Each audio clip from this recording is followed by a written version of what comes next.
প্রয়োজনীয় রাষ্ট্র সংস্কার, গণহত্যার বিচার, সংখ্যানুপাতিক PR পদ্ধতিতে সুষ্ঠু ও নিরপেক্ষ নির্বাচনের দাবিতে আজ ২৮শে জুন ২০২৫ সকাল থেকেই জড়ো হয়েছে ইসলামী আন্দোলন বাংলাদেশের কর্মীগণ।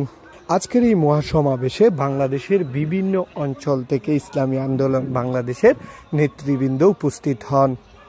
সকাল থেকেই তারা সোহরাওয়ার্দী উত্থানে অবস্থান করেন।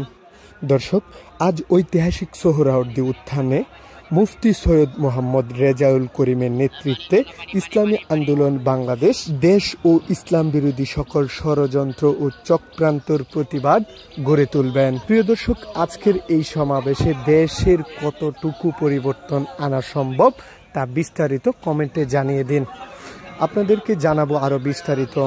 ভিডিও তথ্যচিত্রে রয়েছেন সাইফুল ইসলাম।